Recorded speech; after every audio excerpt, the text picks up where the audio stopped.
Wednesday, April 17th. Wake up, wake up. Damon Bruce, Larry Kruger. It is great to have you here. Thank you so much for joining us. Like, subscribe, all those things. Hit notify, subscribe to both your channels, and not miss a thing as we get closer and closer to the NFL draft, which is 8 days away. Larry, we're going to be talking about that. We're going to be talking about a little move that the 49ers made just yesterday afternoon. We'll look around a couple of mocks, a few other kind of interesting headlines to share about the 49ers, but I wouldn't be surprised at all if this show then sort of developed into a Warriors post-mortem. You and I were up late till past midnight on our channels doing a little post-game last night, and it feels like it's the night that, I don't want to say the dynasty died, but certainly the dynasty as we know it has come to an end.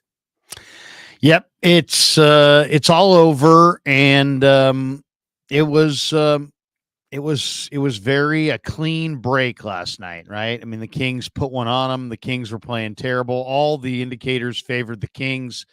Kings were playing bad. Warriors were playing good. There was no Malik Monk. There was no Kevin Huerter. Warriors play well on the road. Kings play poorly at home. All these different things set up for the Warriors to win, except that if you're really current with the Warriors, you saw that they had expended tons of energy to get to that game. Steph Curry was not Steph Curry, not playing well. Steve Kerr's feel for his rotations was pretty lacking all year and lacking in this game as well. And right, remember, I said we'd get to this segment. We don't have to do it right now. Okay. I'm just saying there were so many indications that the Warriors were going to win, and yet the Warriors didn't just lose; they got drubbed, and it's on to what's next for the Warriors at some point. Kind of stinks for our YouTube channel traffic late night. We were going to do a lot of Warrior post game together this year in the playoffs, and they didn't even technically reach the playoffs. Although anytime you were in a win or go home game, that feels like a playoff game to me, whether the NBA wants to acknowledge it as that or not. But a lot to talk about when we get there. But we start with the resurgence of one of the single greatest 49ers of all time, Larry Kruger. Trent Taylor is back. Yes, he is. Okay. Trent Taylor. For those who don't remember. Yeah. Who's Trent Taylor? Trent Taylor is a 5'8", $180 wide receiver who in Kyle Shanahan's first year actually, gave you some reason to hope. It was a really bad team that wasn't built well, wasn't conceived very well. Kyle had a huge roster flush to go through. Trent Taylor, who was a fifth-round draft pick in 2017, had 43 catches on 60 targets in his rookie year. And, the dumbest among us were talking about how, he could be their Julian Edelman, which is the highest compliment you could give to an undersized Caucasian wide receiver at the time, Larry. And Trent Taylor, unfortunately, through injury and being replaced by he's better than you on the roster quickly as Kyle turned it all over, he fell out of favor with the 49ers, and after 3 years, he was in Cincinnati, where he did very little. He spent last year in Chicago, 0 catches on 2 targets. It might not be an exaggeration to say that Trent Taylor has caught more colds than footballs in the NFL over the last 4 or 5 years. But the Niners have brought him back. Clearly an element of familiarity there. Larry, he's a camp wide receiver with maybe potential to do something on this team with special teams as the hybrid kickoff rules have changed roster construction a little bit, because again, that's not just a special teams play anymore. It's more like an offensive stretch play being run out of some weird startup. So Trent Taylor is on the team. Will he play a live snap of 49er football this upcoming season? Well, who knows? I mean, who knows if he'll even make the team? He's going to compete for a roster spot. I thought Dave Lombardi had an interesting tweet on this. He said the punt return has become an increasingly coverage-dominated play. A couple of years ago, we saw most of an NFL season go by without a single touchdown, raising the floor is more important than ever. Teams can't afford muff punts. Trent Taylor had 0 muff punts in 85 tries with the Niners. So I did a whole video on this yesterday. This is about not fucking it up. This is about, Kyle Shanahan's nightmares after watching Ray McLeod and Darrell Luter in the Super Bowl. That was one of the biggest negative plays, and it cost him the Super Bowl. He's fearing more negative plays. Trent Taylor is here to avoid negative plays. And I'm okay with it. If, we'll see how it goes. We'll see if he makes the roster. Can he beat out Ronnie Bell? I don't know. Ronnie Bell's a better receiver than Trent Taylor. Dude, if I'm Ronnie Bell this entire offseason, I'm getting whatever the simulate a punt version of a jugs machine is. And I'm catching punts all day. If I'm Ronnie Bell, I'm hiring 3 high school punters to just be punting me footballs all goddamn day long. And I'm running underneath footballs and just getting used to catching everything in a breadbasket. You can win the game in all 3 phases. You can lose the game in all 3 phases. And I think the 49ers have decided that they don't want to lose the game because of their punt returns, because this is not a dynamic punt returner at all. If anything, it's the opposite. This is like a safety punt returner. I will say this. I did go to the local pro day last week. And one of the things that struck me was how many punt returners they had trying out. They had like about 7 or 8 different guys out there who were catching punts. And it seemed to be a big percentage of their workout was dedicated to this punt return tryout thing they were doing. So clearly they've been thinking about it. And the one thing about Trent Taylor, he's going to catch it. He's going to catch it. He's not going to fumble it. He's not going to muff it. He's not taking one back for a touchdown. He's not going to come away with a dynamic return, but he's also not going to fumble it. And I think that's where they're at. So I would say that Trent Taylor's chances of making the roster are incredibly high, just for the fact that they made this move to seek him out, to bring him back. So this is about the Super Bowl. This is about don't blow it. And if I was Ronnie Bell, I'd be very nervous right now because you got Debo and Aiyuk and Juwan Jennings in front of you on the depth chart at wide receiver, in a depth chart where they typically carry 5. And now you've got Trent Taylor probably taking your punt return job from behind. So now it's like anybody, a lot of people speculating Damon the Niners are going to go wide receiver in the draft, and they may.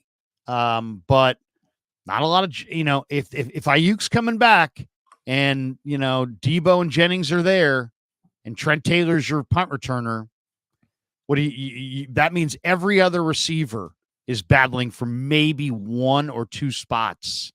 So it's going to be, I'll be very interested to see if, Danny Gray, Ronnie Bell, Chris Conley, anybody they draft, anybody they sign after the draft. It's going to be a very difficult wide receiver core to make as it looks right now. Welcome home, Trent Taylor. What can we say? Who knows what effect he will have on the team at all. You said an awful lot of punting, and getting underneath punts was the focus of the local pro day. I'm guessing most local pro days top out as maybe we can find a special teamer here for the most part. So I'm not surprised that was a majority of what you saw, but we'll see what role Trent Taylor plays. For his rookie season, there was a, wonder if they got something. And then unfortunately for Trent Taylor, it's been nothing but regression and less usage and less snaps and fewer targets since his rookie year. It's all been downhill for him. But he's still in the league. I mean, it's not like he's flushed out of the league. No, he was. And when he was with the Niners, he had injuries. Larry, he was all 17 games for the Bears last year. Right. But I mean, like with the Niners, he had back problems. He had foot injuries. I mean, he's not the most durable guy, but since he left the Niners, he's not had a recurrence of back or foot injuries. So maybe they're getting, some people say, oh, it's a camp body. No. This is a bigger deal than that. This is Kyle Shanahan stating that you know what? It's not about being dynamic as a punt returner. It's about being safe. And we're tired of, potentially, the Ray McLeod, gave you a little bit of excitement and a little bit of upside, but did he ever take one back? No. So I think they're trade. It sounds to me, Damon, like they're trading big playability for, punt catching certainty. And we'll see. We'll see what it looks like this summer. There'll be a competition, and either Ronnie Bell will win it, or somebody who we don't know will win it, or Trent Taylor will. My guess and my bet, my money would be on Trent Taylor. To borrow a line from Jim Harbaugh, maybe Shanahan considers him a trusted agent. He just familiar, he trusts him, and that probably more than anything else, certainly not, physical, impressive frame brings him back to the 49ers, but some trustworthy guy who understands what we're trying to do around here. So we'll see what happens with Trent Taylor back on the team, 1-year deal. And I think it's important to also notice that, even though he's back in the room, he's a 7-year NFL vet. A Trent Taylor move doesn't preclude the 49ers. It doesn't tip the cap about what they're about to do with Brandon Aiyuk or what they could possibly do with an early or any pick in the upcoming NFL draft. And that brings us to Peter Schrager's mock draft, Larry. I think you and I both regard Peter Schrager as a very plugged-in guy who doesn't just talk out of the side of his mouth to get clicks. As a matter of fact, he hasn't put out, 25 mock drafts. He's put out his first mock draft after talking with everybody in the NFL that he's got in his Rolodex, and that's a considerable Rolodex. And, he puts a little skin in that game. He really wants this thing to be right and accurate. We'll see how Peter Schrager does, but he's the first guy to have the 49ers with the 31st overall pick. He does not have them making a trade in the first round. He's got other trades baked into his first round.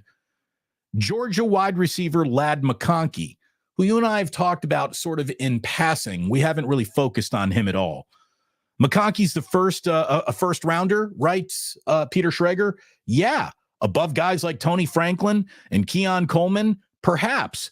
I've spoke to a lot of people over the past few months, and I'm not sure there is a single prospect who is as universally liked and respected as Ladd McConkey. Tough, smart, selfless. San Francisco feels like the perfect home. And that's the write-up that Peter Schrager attached to the pick in the mock draft. He is a 6-foot, 185-pound wide receiver who ran 4.39, so he can move, 1.52 10-yard split. So he's quick in a short amount of space. And after his redshirt season, he was named SEC All-Freshman Team. After his second season, he was second-team All-SEC. Last year, he won the Werfel Trophy for community service. He was a finalist for the Campbell Trophy, which is like the academic Heisman Trophy. He was named to the All-State Good Works team. So good guy, big brain, smart guy. And we know that Kyle really values all of that. And apparently, if you just say, hey, kid, go out there on a football field and impress me with your route tree, apparently he runs the fuck out of a route tree, Larry. Like, that's the key to his entire game. Cuts on a dime, quick stops, quick twitch player. Ladd McConkey at 31. Kruger, what do you think? Well, first of all, I'm not a big Peter Schrager fan. I mean, it's just, I don't know. I think he's tied in because of his dad. And well, he knows people. I mean, a lot of people know him and talk. Yeah, to but him. I'm just saying he doesn't. I don't think he really knows. He's not watching film. That he's just regurgitating what somebody else told him. And this is lying season, and people lie to people like Peter Schrager. So I would say I don't put a lot into it, but McConkey is a good route runner.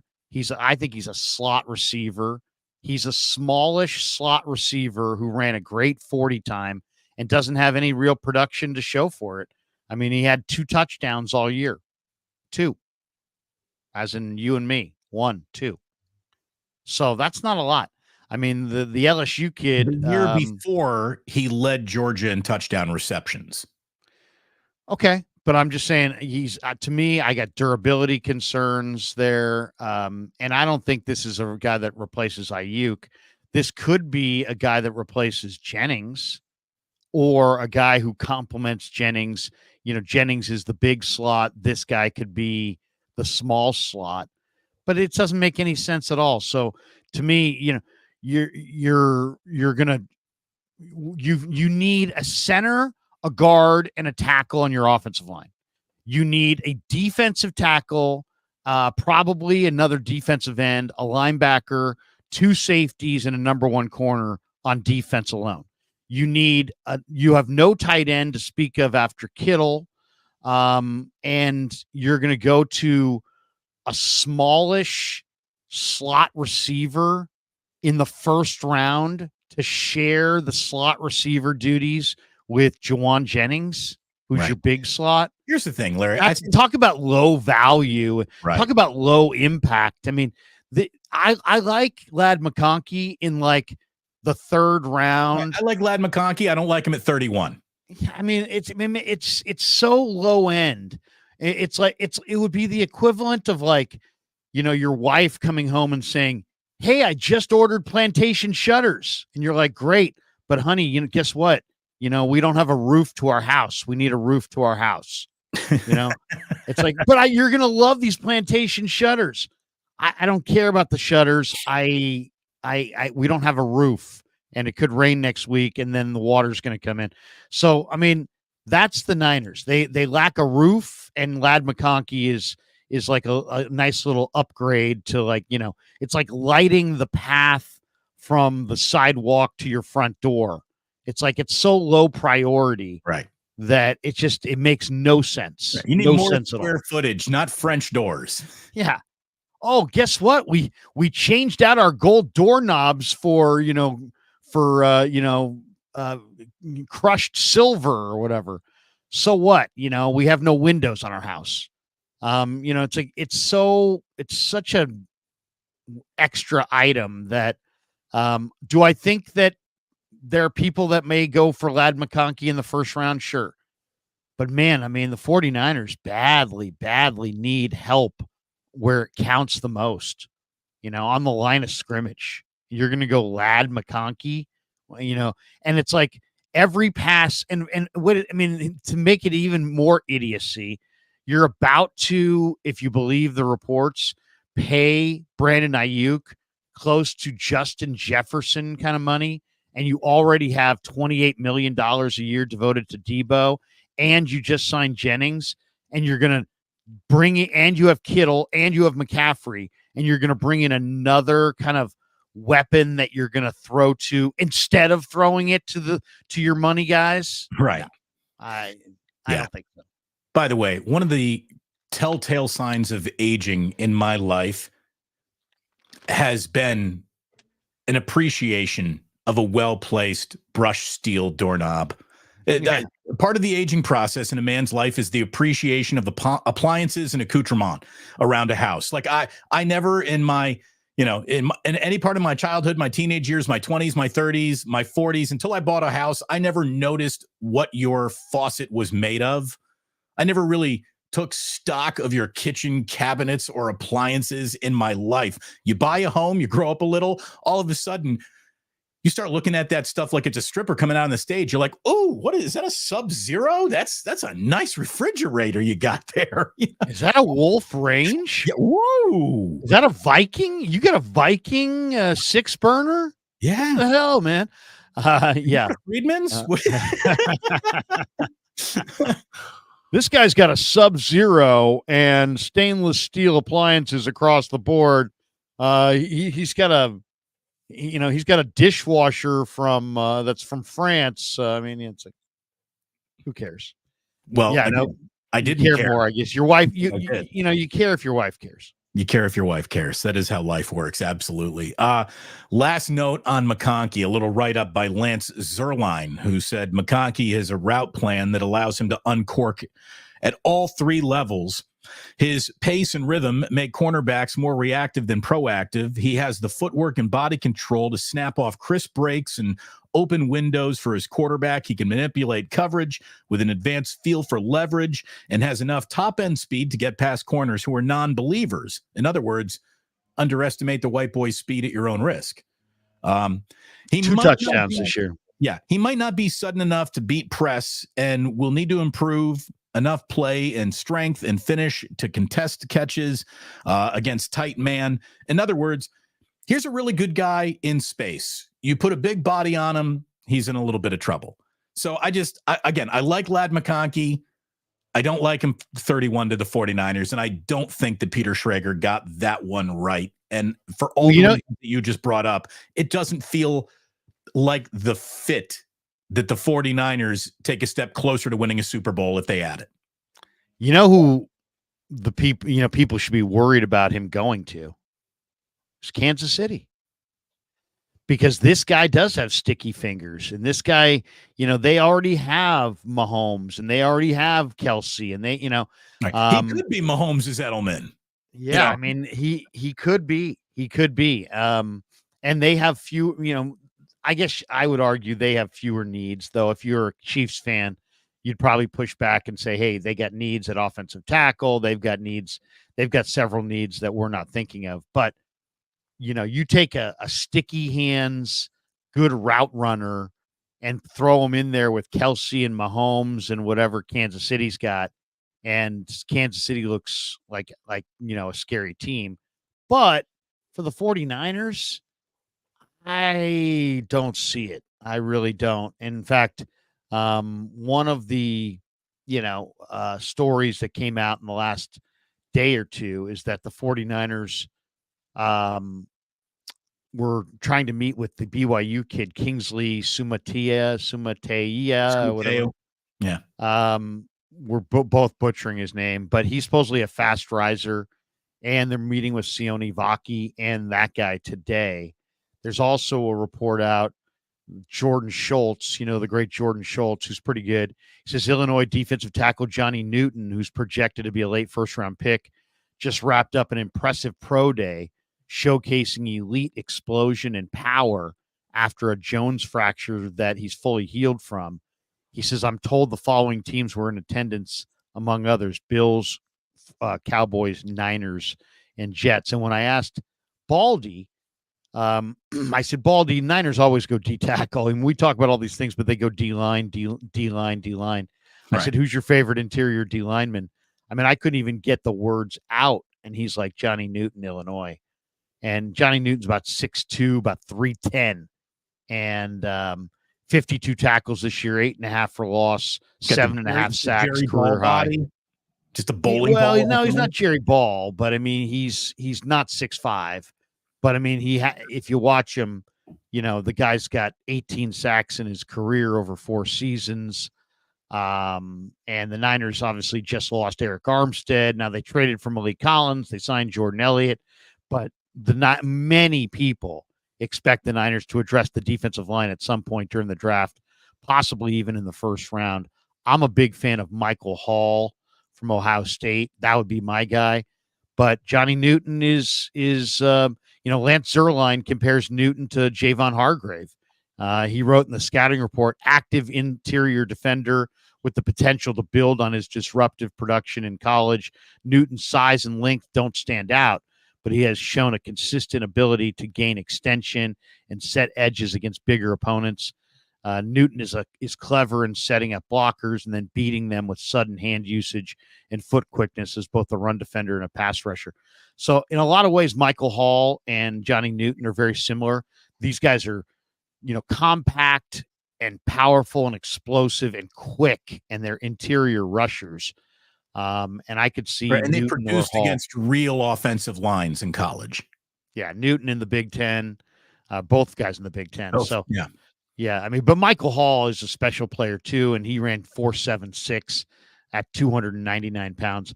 If you said to me, make your prediction on what the Niners would do at 31, I would guess if Johnny Newton or Michael Hall were there. I mean, Michael Hall's probably going to be there. Johnny Newton may or may not be there.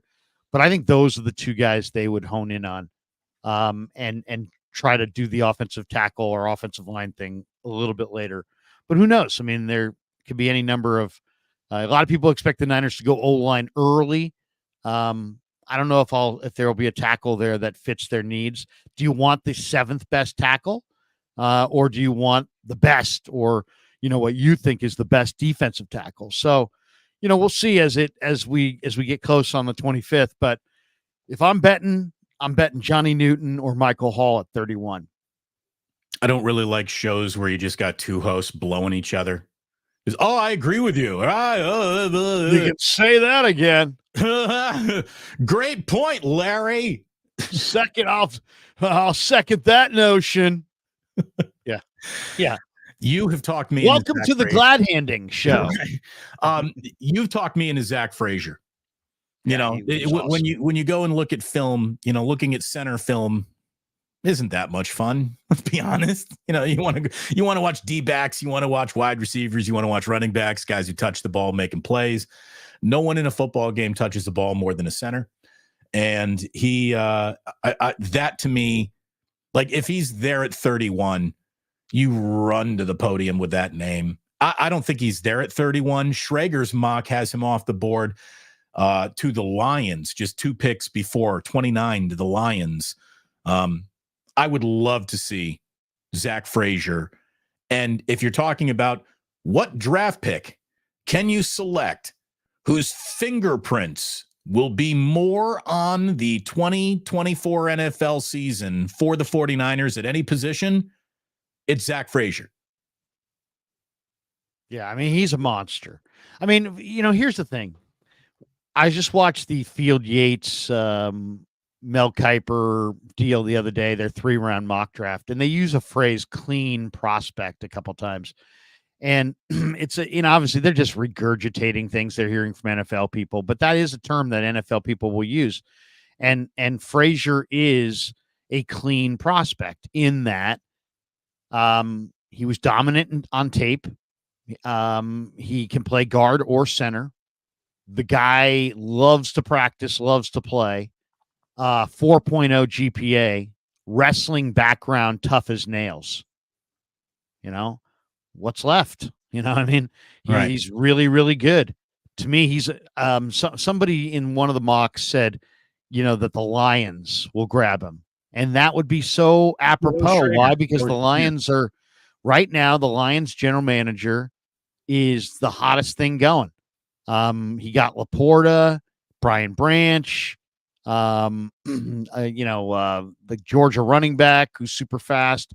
They got all they're hitting home runs. They're not worried about value. They're not worried about the board. They're just finding great players and then drafting them where they can get them. And they're not worried about, if we take Jahmyr Gibbs here, it's not great value. And who cares? The guy's fucking great. Draft great players. That's the game. And the Lions right now, and I forget the general manager of the Lions' name, but he's hot. Brad something. He's hot right now. And they, according to what I'm reading, the Lions may want Frazier. Brad Holmes. Yeah. Brad Holmes. Now, Brad Holmes was in LA with Charlie Army and Les Snead and all those guys. He was part of that group that brought in Aaron Donald, and now he went to Detroit and he's got, a head coach that he gets along with, and they got it going right now. And I've heard that they're interested in Frazier. And that, could you imagine? They have Frank Ragnow, they have Penei Sewell, Taylor Decker. Could you imagine if they added an all-world player like Frazier and played him at guard? I mean, just a monster offensive line. That's where football starts. Football starts with your offensive line. Your offensive line is not reliant upon anybody else to make them better. Your quarterback is, your running back is, your receivers are. Everybody's reliant on another group of people except for your O-line. So if you can build just an awesome kick-ass O-line like Detroit has, you have the foundation, a rock-solid foundation to beat anybody on any Sunday, and they do. And if they add to it with Frazier, watch the hell out. So I think the Niners need to go start there. I think that's what made the 49ers season last year, kind of impressive when you think about it and you look back at it and you take the anger out of losing the Super Bowl out of the equation and you just look at what happened. The 49ers went to overtime in the Super Bowl with the best team in football over the last 5 years, with an offensive line that I think is not inaccurately described as good, but they're not great. Trent Williams is great. Aaron Banks could be great. The rest of that offensive line was just okay. And the 49ers took a just okay offensive line further than most just okay offensive lines ever go.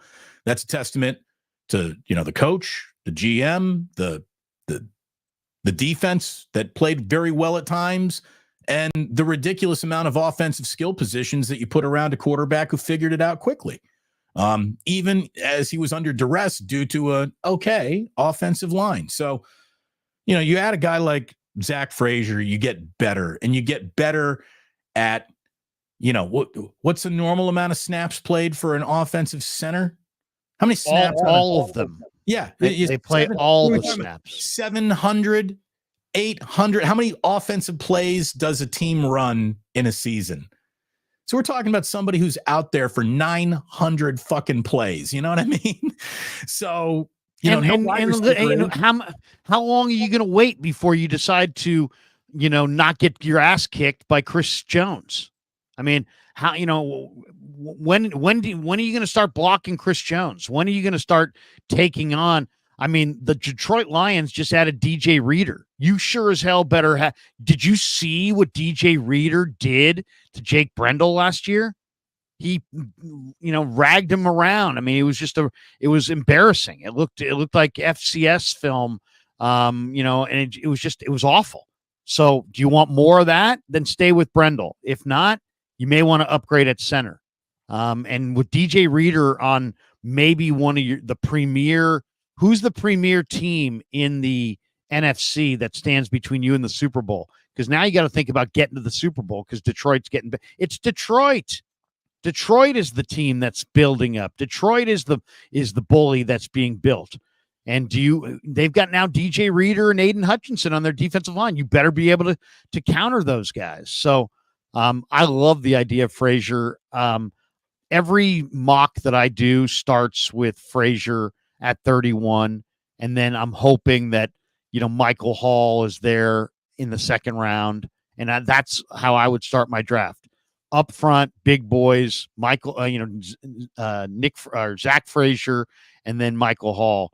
And if I can't get Michael Hall, I'll go in a different direction. But I think Zach Frazier is where I would start.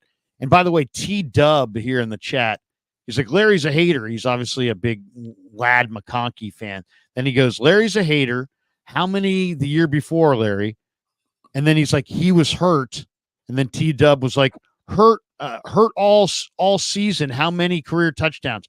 That's my point, T-Dub, is that Ladd McConkey is going to be hurt because Ladd McConkey is a small-bodied guy who's going to take hits and get hurt. That's like the main reason I wouldn't draft him is because he gets hurt and he's likely to be hurt. I mean, we go into these locker rooms, we see these guys. Ladd McConkey is not the same body type as Brandon Aiyuk, Deebo Samuel.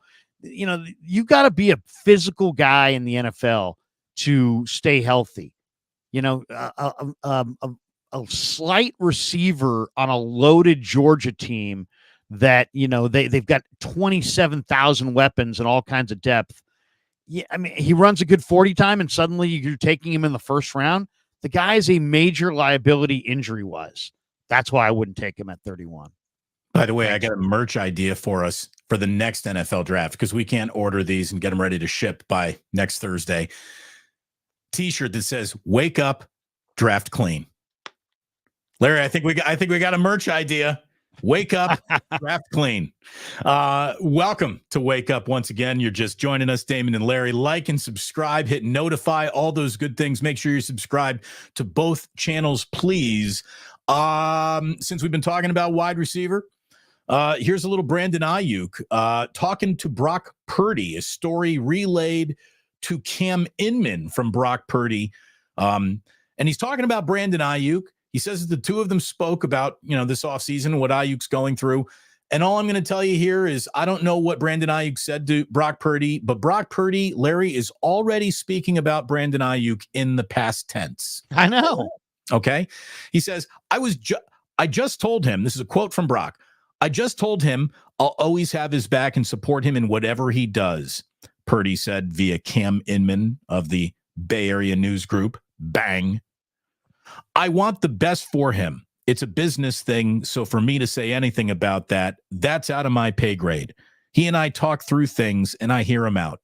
At the end of the day, what he's done for me, giving me an opportunity to come in and throw him the ball, I'll always be thankful for that. Sounds like he's talking about, a high school girlfriend that he really liked, but just, didn't work out. They went their seperate ways. She left me. Will you go to the teacher? Will you go, yeah. Will you go to the teacher and tell him to, put in a good word for me? You know what? I can't get involved in that. It's above my pay grade, but I'll always appreciate what you've done for me.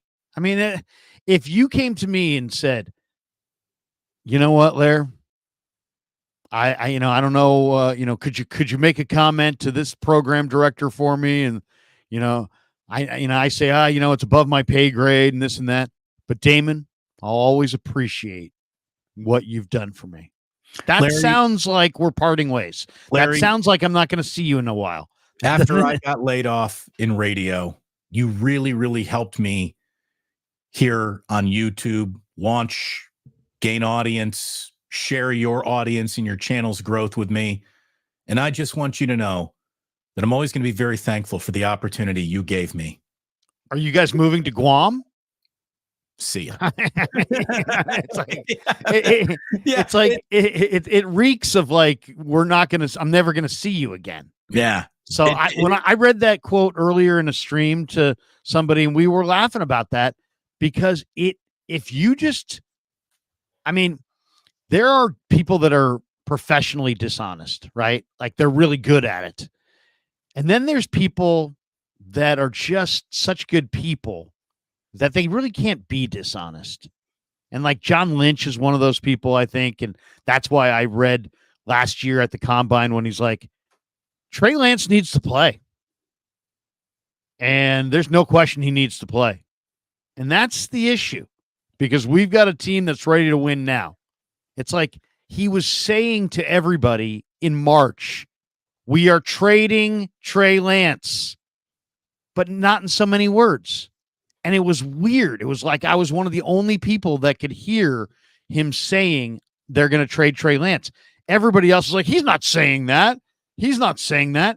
It's like, if Trey Lance needs to play and you don't have a quarterback and he's a quarterback, there is no problem. But when you say Trey Lance needs to play and that's the problem, that means that you don't think he's ready to play. Right. The only way to solve that problem is to put him in a different situation because what he needs, we don't have. Right. Trey Lance needs to play. And that's the issue because we got a team that's ready to roll. In other words, Trey ain't ready to roll. And that's our professional evaluation.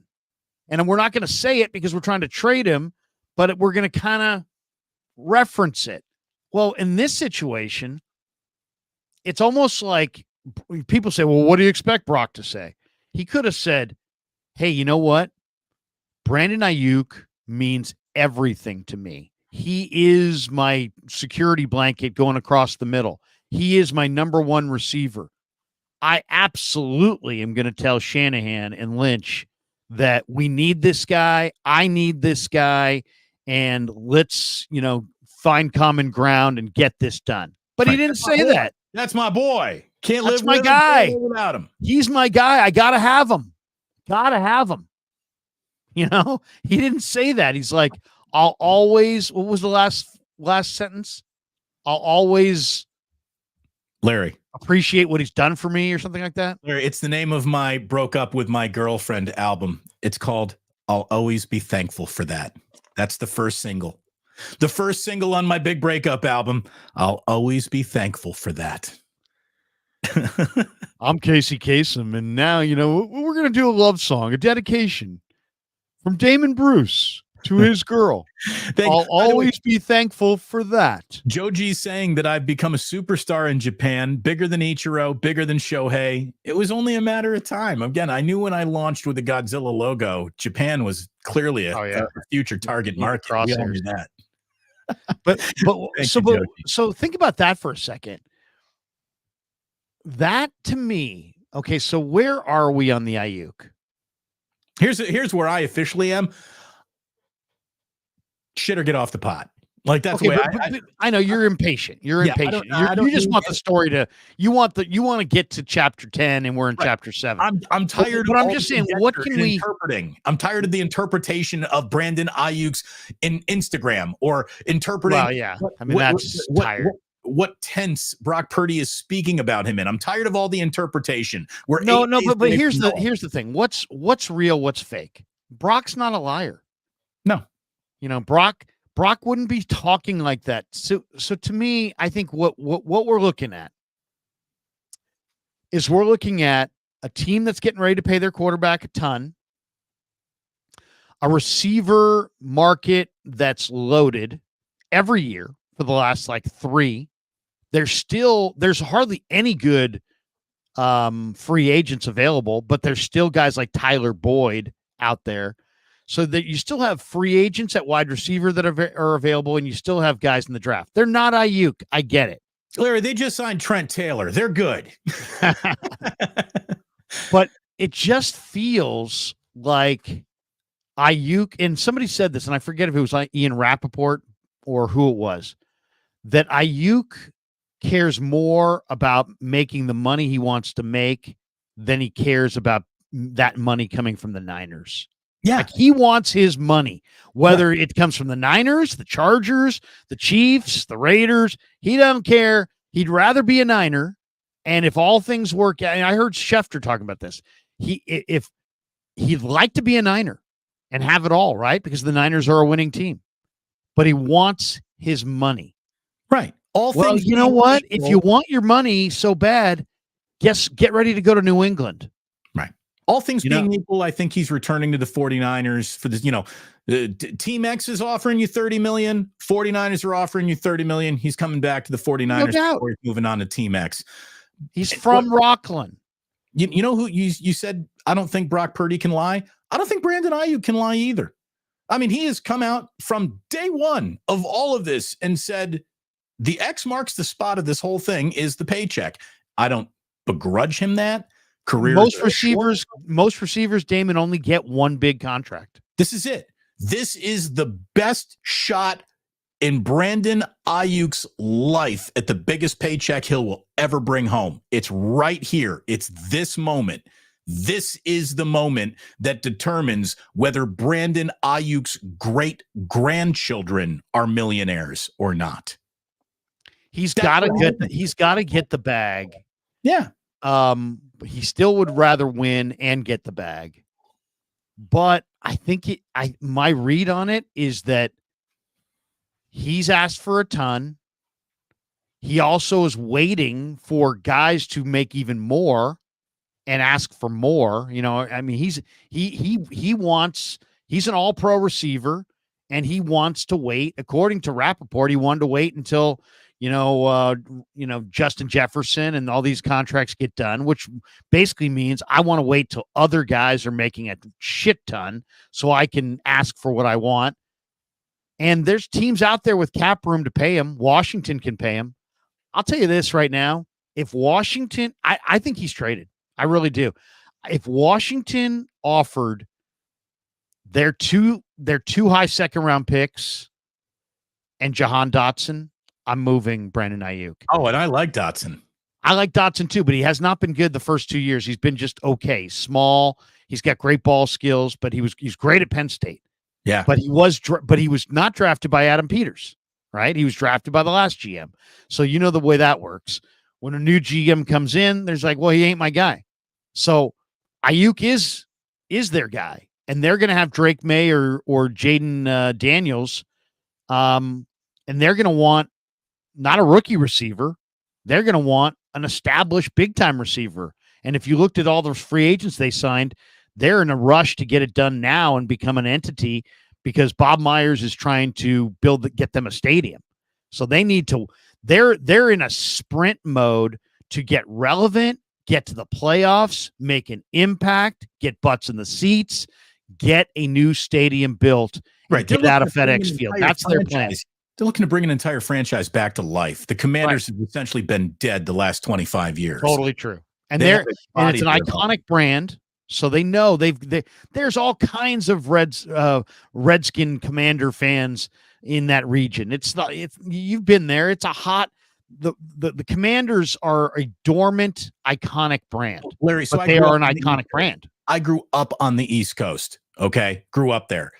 The Redskins in my childhood were so much bigger than the Giants, the Jets, the Bullets, the Orioles. They were the thing there. The Redskins were a gargantuan brand to the NFL, and it's been so long, they've been dormant for so long, everyone's kind of forgotten about them. And Bob Myers was brought in to get out of FedEx Field and to build them to get into a major, awesome, killer facility. And the only way they can do that is to get momentum and get butts in the seats. So they're not on like a 5-year plan. They're on like a we got to win now plan. And so Brandon Aiyuk fits the Commanders' plan. And if I'm the Niners and they are offering, I think it's like 36 and 40, I'd take 36 and 40 and Jahan Dotson for Brandon Aiyuk and get down the road. And then guess what you do? You go, you've got 31, 36 and 40. Maybe you go Zach Frazier, Michael Hall, and Xavier Legette. Or, a receiver to replace those two guys and a couple linemen, hopefully including Frazier. And now, did you see that Washington brought in Jaden McDaniels, Drake May, and JJ McCarthy all together same day for their 30 visit? No, but that's always interesting. Well, you want to stand them next to each other and see. If you bring them all in differently, you don't know who's the bigger guy, who's the alpha, sometimes you want to see how they. Do you seriously think like Bob Myers is sitting there going, "All right, boys, out of your sneakers, everybody go back to back. I want to see back to backs on everybody. Let's see who's taller here." No, but it's kind of like in a room full of alphas, who's the true alpha? Right. You know what I mean? And sometimes that shows itself if you bring guys in together. If you bring everybody in independently, then it's like today's Jaden Daniels day, tomorrow's Drake May day. If you bring them in together, I don't know. I'm not sure. I mean, I'm not sure the mindset of that. I'm sure there is a ideology there, but I'm just saying Aiyuk to the Commanders, who have tons of cap room and 5 picks inside the top 50, where they could trade a couple of second-round picks and not miss them because they got 2 in the 3rd and they got all kinds of picks and they just signed about 15 free agents. I think it makes perfect sense. And when I hear Purdy talking in past tense, that tells me that he knows that Brandon Aiyuk's asked for a ton. The Niners aren't going to give it to him. And it's just it's not a matter of, is he, where he's going. It's not a matter of if he's going, it's just where he's going. And that's kind of how I see it. And I love Brandon Aiyuk. And I'd love to see him be here, but you can't pay everybody. And if you ask me, it's the receivers are the easiest guys to replace. I mean, if he was Jerry Rice, I wouldn't let him go anywhere. But he's not Jerry Rice. The guy caught 3 balls in the Super Bowl. Brandon Aiyuk is a very good wide receiver. Not Jerry Rice is correct.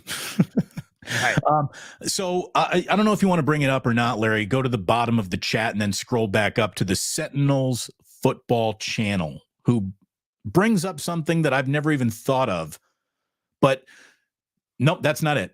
It's the one before that, I'm guessing, if you're going chronologically. The Sentinels Football Channel writes, the NFL should adjust the team cap based on he's active in here. That's not it either. No, I guess you got to go to another one. I'll read it to you. It's at 9:33. So go to the 9:33 portion of the timeline's time. Oh, okay. The NFL should allow a team cap. Here it is. The NFL should adjust the team cap based on the cost of living for players on that team. Many players lose money on the cost of living and taxes in the Bay Area. That's interesting. So let's talk about what the design of the salary cap really is. The design of the salary cap is to give everybody the same engine which to run the race with. You all got to use the same car parts to build your car. You all have the well, actually, it's not quite that. It's you all have the same budget to build the car like this. So you all have the same amount of money to spend on your race car. However you allocate that money is up to you, and that's the differences in the franchises. But you all start with the same budget, but they don't.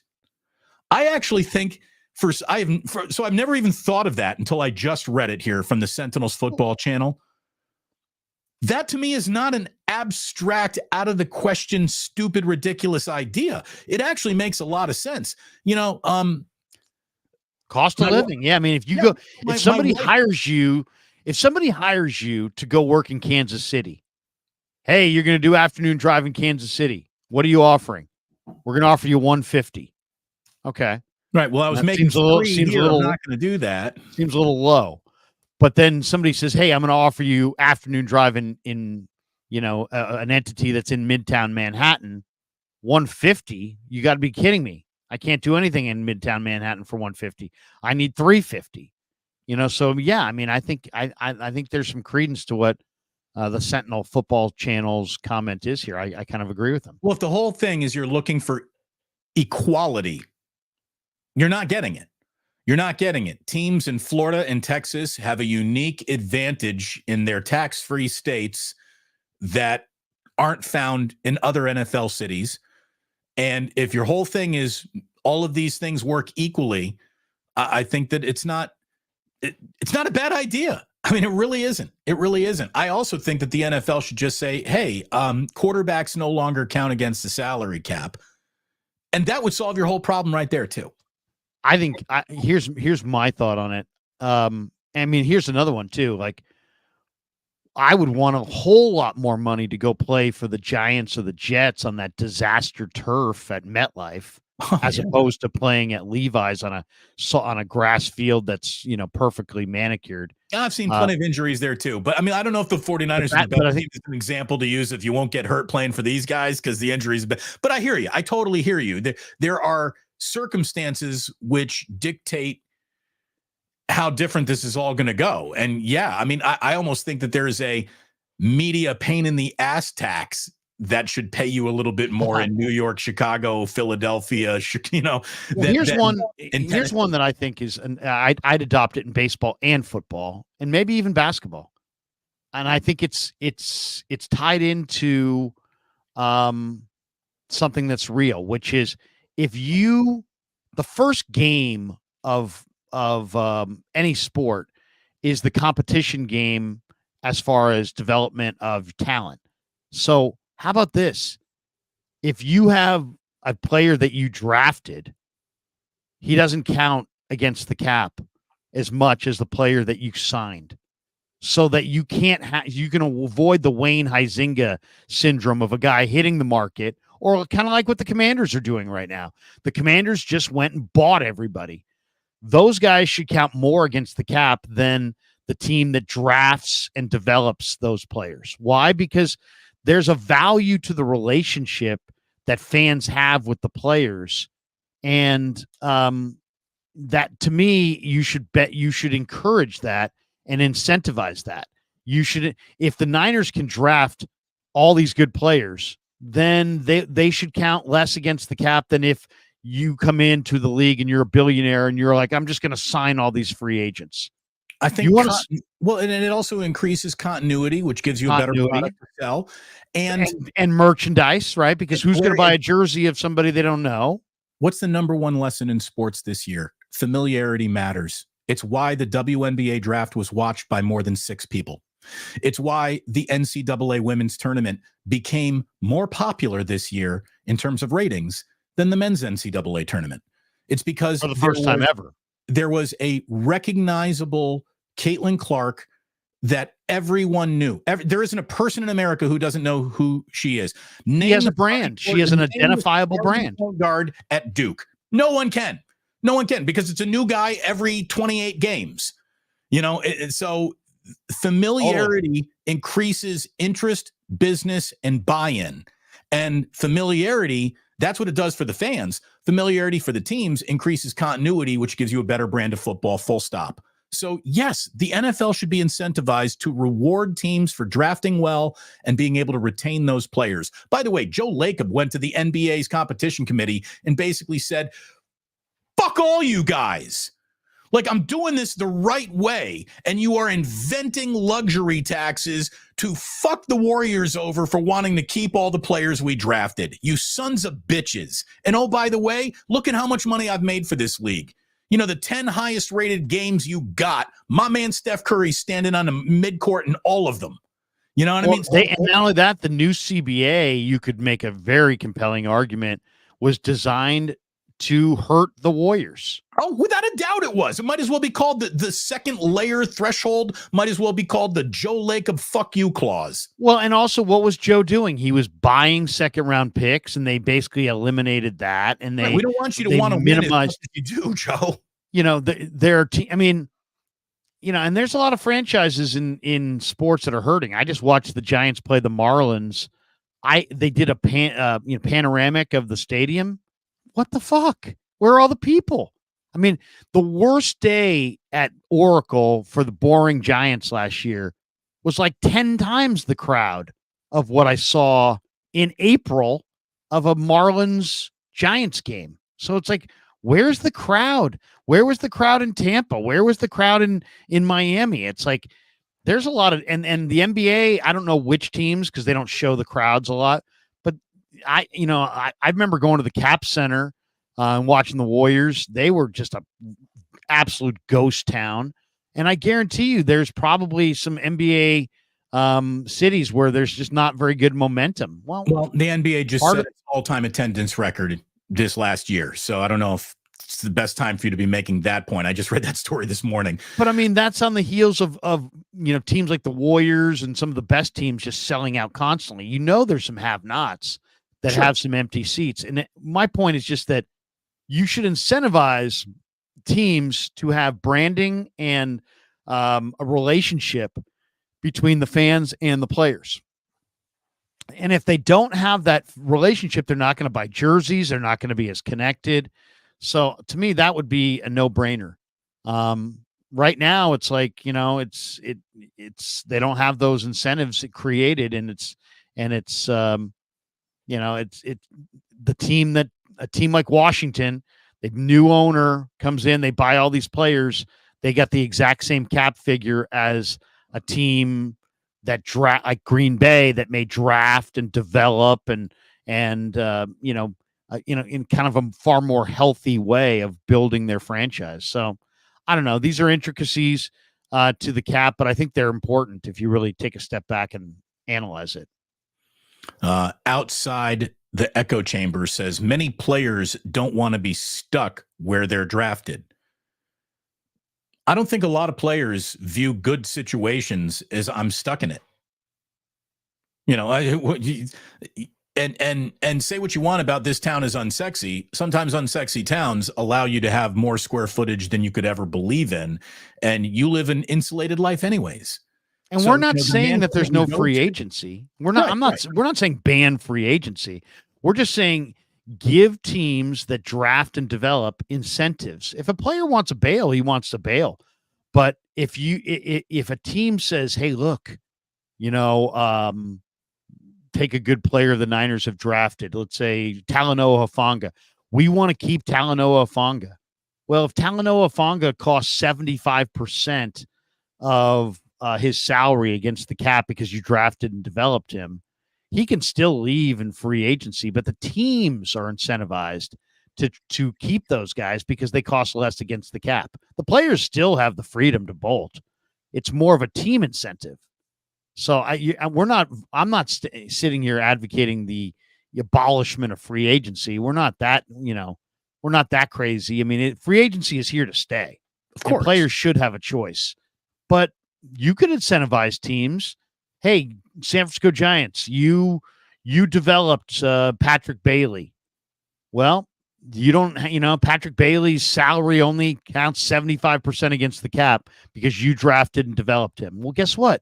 You're more likely to stay with Patrick Bailey. The Giants just traded Joey Bart. Well, there's no cap. And they went to Tom Murphy. But I hear you. I hear the point. But let's just say there was a cap in baseball. Hey, do you want Tom Murphy or do you want Joey Bart? Well, Tom Murphy, I'm dollar for dollar. Joey Bart, I'm only paying, 75 cents on the dollar.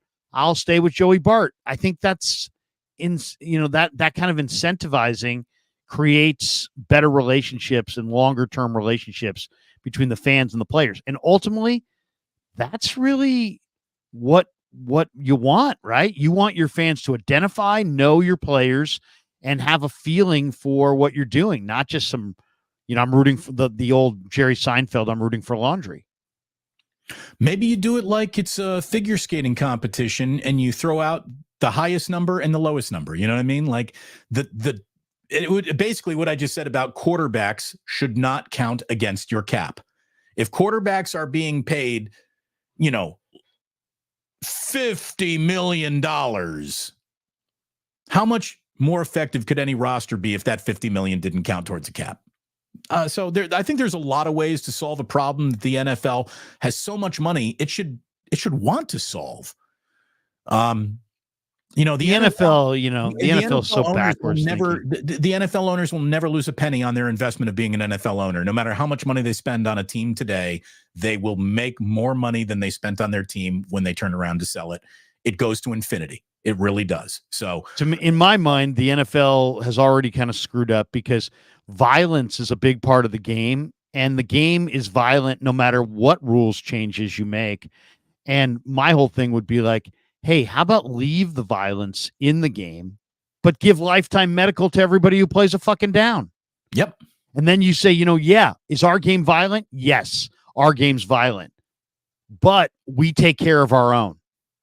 And that, to me, instead of having endless meetings and making defensive football nearly impossible, you can't hit the quarterback at the shoulders or above. You can't hit the quarterback at the knees or below. So now you're making these defensive guys like they've got to be like ballerinas out there with their body control. Wait until you see this drop tackle.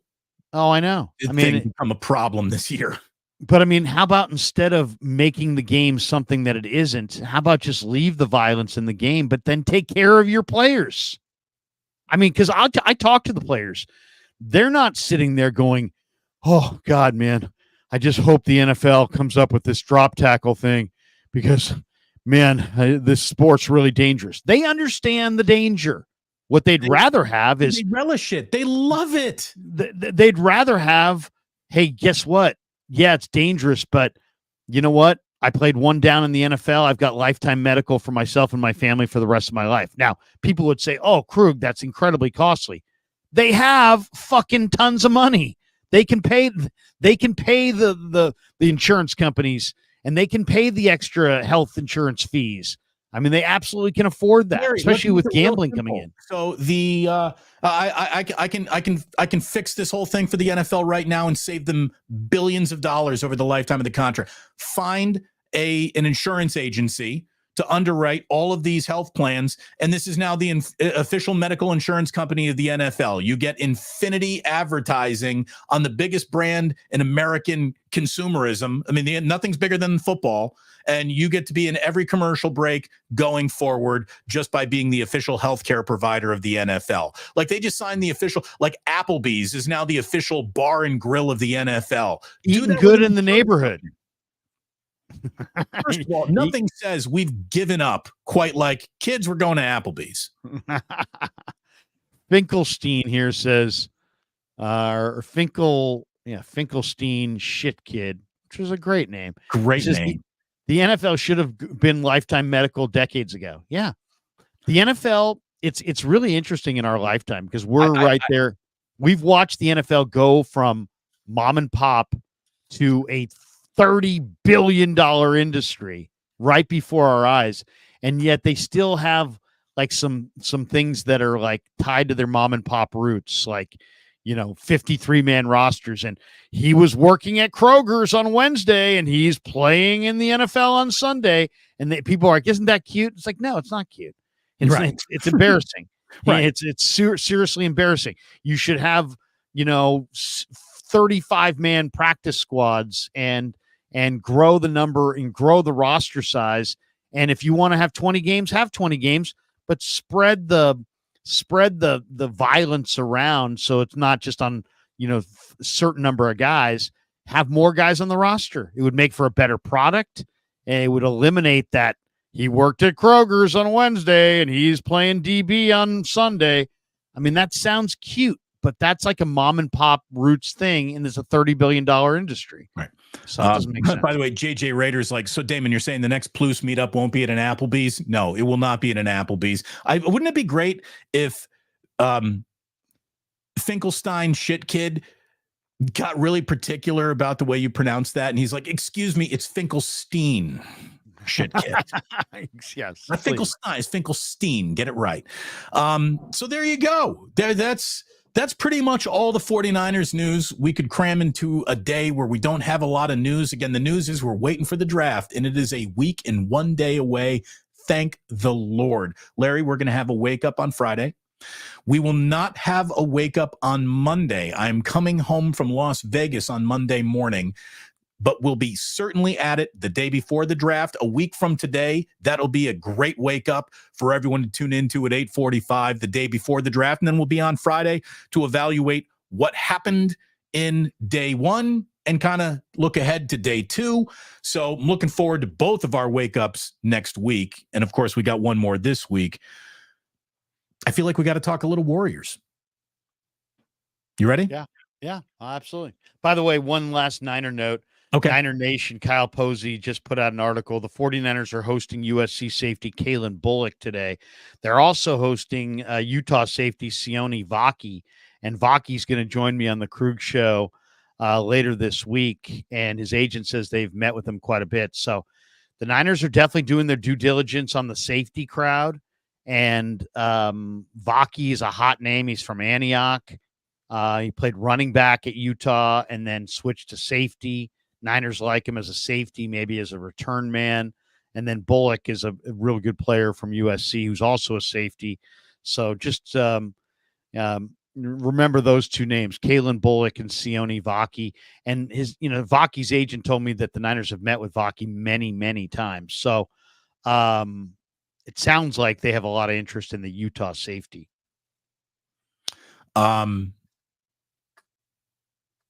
Yeah, I mean, that's the thing. It's an incomplete portion of the team with injuries to Hufanga, leaving what he looks like in doubt. So, yeah, I mean, I think they're looking at safety. I heard that Cooper DeJean, by the way, I know he's really not a safety. He's more of a corner, had a wildly impressive workout day, and it's basically been promised he's not getting past the Eagles. They love what they've seen out of Cooper DeJean.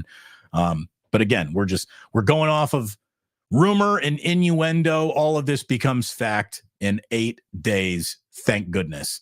Again, I love the NFL draft, and then I start hating the NFL draft, and then I get upset that the NFL draft is taking too long as it's happening. And then we get to the end of it, and I'm like, okay, now I'm in the mood. Let's go to the second round. And then they wrap it up, and we talked about this on Wednesday. I think it's awesome reality television. I mean, you're getting little peeks into to me, it's, if you're an NFL fan, the NFL draft should be almost a must watch. Why? Because there's so many subplots. There's so much player movement and free agency, coaching movement during the coaching cycle, and then all kinds of reports. And now you get a chance to see these players in their own habitats, to me, like, I'll give you an example, Damon.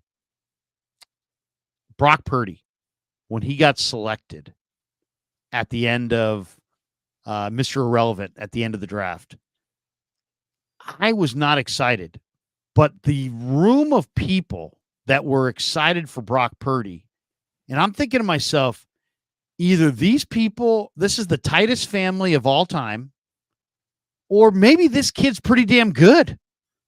You know what? Because it was like the reaction to this guy being drafted was like, wow, it was like an explosion. Of course it was. Any family celebrates their kid's birthday, you know what I mean? Yeah, but I mean, there are other situations, especially in the 7th round, where it's just like, you don't necessarily see people going.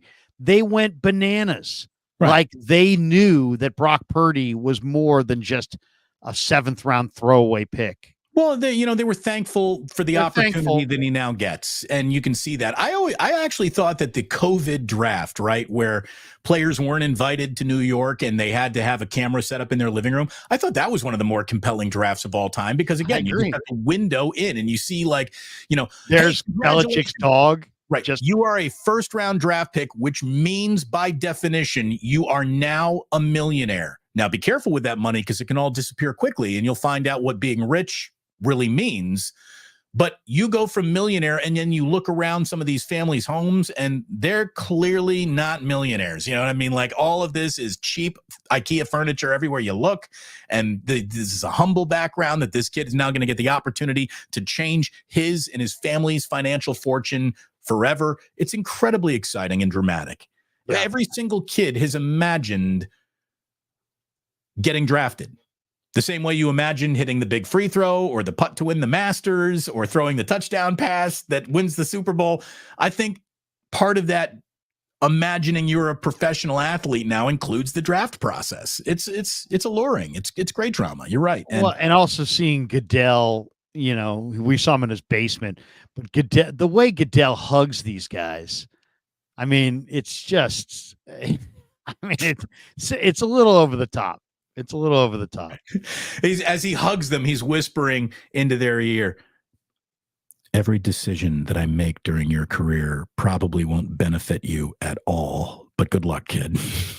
I'd like one guy to be like, hey, Raj, how about just a handshake, but medical insurance? How about that instead?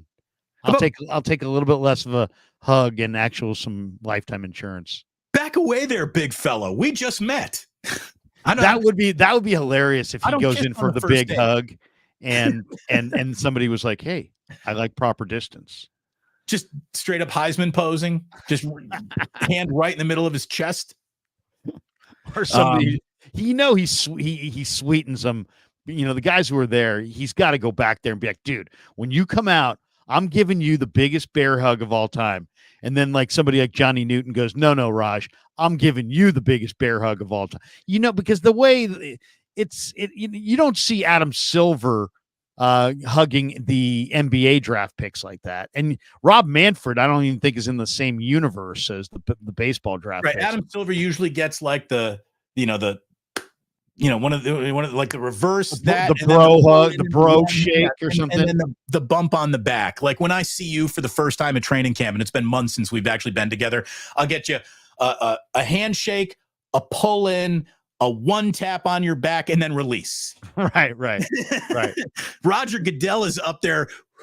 Goodell. It's like the linebacker drill that you see in training camp where you have to hug him and carry him like 3 feet. You gotta tote the running back like 3 feet. Drill. Yeah, it's like fire your hands, and keep your feet driving. I mean, that's Goodell. He's dirty dancing with guys who just got drafted. Look it up, kids. It was a movie. Patrick Swayze. Who's no longer with us. Nobody puts Goodell in the corner. Speaking of no longer with us, Larry, the Golden State Warriors. It feels like the run officially ended. I won't say, there's no like, it ended at the hands of the Kings. No, it ended at the hands of Father Time. It ended at the hands of the way that Steve Kerr has failed to turn the responsibility of getting through the regular season over to the younger guys to make sure his vets are healthy and got the energy remaining in their tank to get you through a one and done playoff moment. There's a lot of blame to go around, but sure, there shouldn't be any anger. Like the Warriors' life cycle of we matter to this league lasted longer than any other life cycle in Warriors history for sure, and has lasted longer than more championship life cycles have ever lasted. I mean, the Warriors put together a run that is reminiscent of black and white, grainy Boston Celtics footage, Jordan's Bulls, and the San Antonio Spurs with Tim Duncan. They are in the small handful of greatest teams, greatest few seasons ever strung together of all time, and they should take great pride in that. It's time to move on from Klay Thompson. It just is. And it sucks that it ends like this, but what more could you possibly ask for in terms of what do you got left here than a guy who goes 0 for Sacramento? It hurt watching Klay go 0 for 10 last night. It really did. And you could see it on his face almost. You could see him realizing that this is how it fucking ends. And it's brutal, man. All good things come to an end. It was a great run. I mean, this was an amazing run. I'm how many fans did the Warriors win over in this period of time? Not just locally, nationally, and internationally, globally. Yeah, I mean, seriously. I mean, they've brought a lot of new people into their tent. Now we're going to find out, will those people stay or will they leave once once the dynasty is ended? We're going to find out. Guys like myself, I love the Warriors from when I was 5-6 years old in the mid 70s. And they were horrendous for 20 years, and still it was a good time, and still it was fun. I mean, if the Giants were bad for 20 years, they wouldn't be fun. If the Niners were bad for 20 years, it wouldn't be fun. But somehow the Warriors, hey, when the Giants it was good. It was still fun, right? When the Giants were really great, we called it torture. So, yeah, but I mean, it was torture just because it was, it was just nail biting. But as far as like the Warriors created a fun atmosphere when they were shitty, and so I always, I never even dreamt. The NBA just, to me, always felt like the haves and the have-nots, and the Warriors were the have-nots. And many, many years, come watch Kobe and Shaq, come watch Tim Duncan and Manu Ginobili. They didn't even market their own team; they marketed their opponents. Yeah. I literally high-fived Frank Red when they traded for Larry Hughes. I mean, it's like I've been grinding on the Warriors for years before they were any good. So the fact that not only did they get good, they got great and spectacular. Right. You went from the NBA equivalent of homeless to Beverly Hills. Right. Like that's what the Warriors were able to do. And so I have great appreciation for it. I mean, I never took the Warriors for granted, their success, because I had so much failure. I witnessed so much failure and so much bad ball. And so, it just felt like they were never possibly ever going to get there. And if you told me that they were going to have this awesome dynasty and win these 4 championships, and, it's like, whoa, I mean, it's amazing. The greatest pendulum swing in my lifetime of didn't matter, shining example of Camelot, are the New England Patriots, who in my childhood did not matter. The New England Patriots didn't even make the sports section sometimes on Sundays. That's how much they just did not matter to the NFL's greater conversation. And growing up in upstate New York, I mean, I'm closer to the New England Patriots than I am the Buffalo Bills. Oh my God, it was Buffalo Bills, Giants, Jets, Eagles. It was never the New England Patriots. And then everything changed. And they're a model franchise. And that's what the Warriors were. The Warriors were the West Coast Atlanta Hawks. You're never going to matter. You don't matter. We're talking about contraction. It was even worse than that. First to go. Like if we were even worse than that, Damon. It was worse than that because you know the way the NBA is.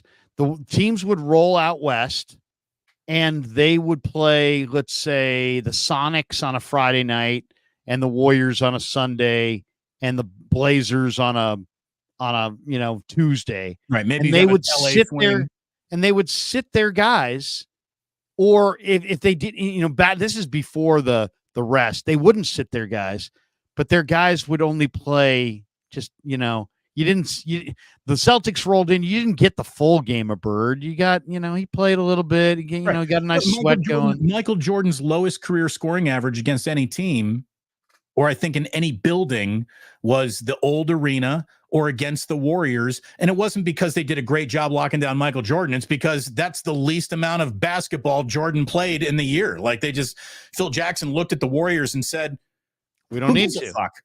Yeah. We can do this blind. We can do this without Michael tonight. We're instead of getting 38, Michael, we're going to give you 30.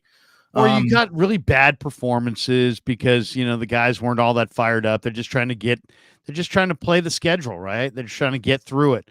So and here's the bottom line. You build through the draft. And that's why, the KD thing was uncomfortable for me. This talk this year about Joe saying, hey, let's go get LeBron, very uncomfortable for me. You build through the draft. I mean, all these people said the Warriors bought their title. Fuck that. And go to hell. The Warriors drafted Steph Curry. The Warriors drafted Harrison Barnes. The Warriors drafted Klay Thompson. The Warriors drafted Draymond Green. Don't tell me they bought. Yeah, KD came, but they didn't buy shit. Right. Their entire team was drafted and developed. Andre Iguodala came here because he saw it. He was a free agent. He was the free agent. But for the most part, you have to draft and develop your way. That's why, OKC's the 1 seed. They drafted and developed, and they made a good trade, for the point guard. But I mean, they basically drafted and developed their team, and that's the way. There are no shortcuts. You have to draft and develop your team. And the Warriors did it. And Don Nelson had a huge hand in that. And Larry Riley obviously got, and Nelly got Steph. Jerry West said, we're not trading Klay for Kevin Love. And Bob Myers had a phenomenal draft, and they got Draymond Green in the second round. And I knew then I high-fived my kid in the back. My kid was a little kid at that point. And I'm like, hey, we just got Draymond Green in the second round. And I'm high-fiving my kid in the back seat. He has no idea who Draymond Green even is at that point. And it's just, that there are no shortcuts. And now here they are. And there's going to be a lot of speculation and a lot of this and a lot of that. And Chris Mannix, I told you, had a great tweet. And here's his tweet. He says, when Boston reached the end of their run in 2013, it could have kept their team together, tried to squeeze one more run out of Pierce and KG and Rondo in that core. Instead, they offloaded stars to get the draft capital that built them into the team they are today. It's not a hot take to suggest the Warriors should do the same. And I agree with this. And my question to you is, will they do it?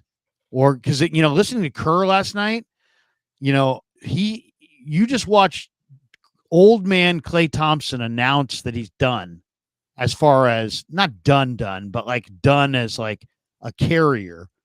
And you come back in the post game and he's done incredible things, and we need him back. Well, it's if you really feel like these guys all need to be back, then maybe it's time to say goodbye to you too. Well, look, Kerr is always going to talk about his players glowingly in any press conference, and he knows that Klay's about to hit the market, so he might be trying to increase value. Kerr is always going to do right by how he lands any comments about his players publicly. So I don't begrudge him that. But what has to happen for them to lean into the rebuild. Klay Thompson cannot be back on this team next year. And if Steve Kerr, we need to take the heroin away from Steve. We need to get him some methadone. We need to wean him off of how he used to think about this team and get him to move on to how he now needs to think about this team. Curry, Draymond, Kuminga, Podziemski, Trace Jackson Davis, Moses Moody, Gary Payton II. You're all back. Everybody else is replaceable. Everybody else is move on from. And, I put Draymond in that category because he still offers the Warriors value. He's still their junkyard dog. They play their best basketball with him, not without him.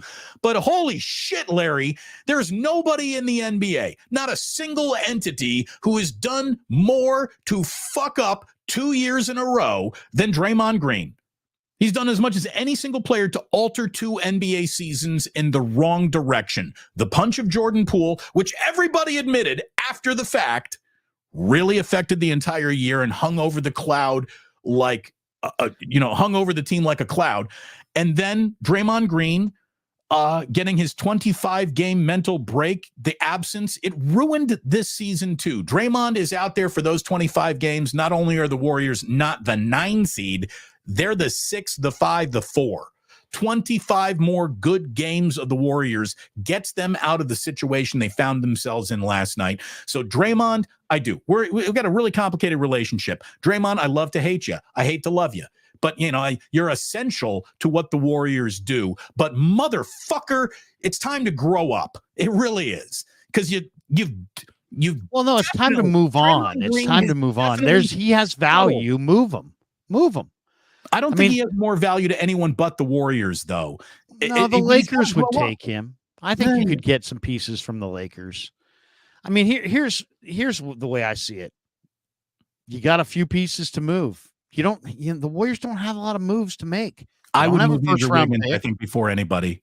It's just 2 seasons of completely uninspired effort, 2 seasons of mysterious, inexplained absences. And for a guy who's got literally like more talent in his body than anybody on the court tonight, there's a reason why this guy was the number 1 overall pick.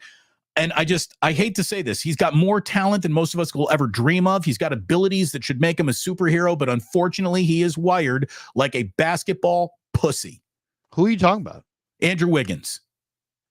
Oh, Andrew Wiggins. He's just coasting. This is what happens when you have $200 million in the bank. That's what he's got. Well, he $200 million. He got that. Andrew Wiggins has always had the spectacular abilities, kind of a pussy. Like, that's been his reputation since high school. He just drifts. He's got to go. I mean, as far as I'm concerned, you got Pajemski and you got Kuminga and you got Trace Jackson Davis and Steph, and then that's it. Everybody else can go. And should go. I mean, they should move off from Green. Why? Because Green still is a tradable candidate, tradable commodity. They don't have anything to trade. I mean, they don't have any picks. They've got a super expensive roster. I mean, they've got to trade. They've got to make some trades, and they've got to get some assets. It's time for them to build assets and take a step back. And then you got to ask Steph, does he want to be part of that? He has earned the right to make that call. And if he wants to be part of it, great. And if he doesn't want to be part of it, that's okay too. Right. How Steph Curry ends his career will be a mutually agreed upon conversation. There's no, we're trading you, Steph, and he finds out about that transaction. He is. But he doesn't have you can't just say Steph. It's not just about, himself. To this point, I think Steph controlled everything as far as like nobody moved without Steph. I mean, really, but it's not always right to listen to the players. I mean, if you listen to Steph and Draymond and Clay, they wanted Avery Bradley instead of GP2. Well, so the players don't always know.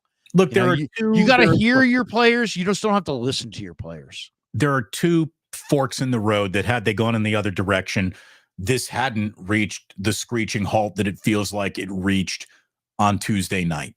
Had Kevin Durant just stayed and not listened to Twitter to dictate his career, and had the James Wiseman pick either A, worked out, or B, flipped for veteran help around Steph Curry and company, that would have been maybe the difference.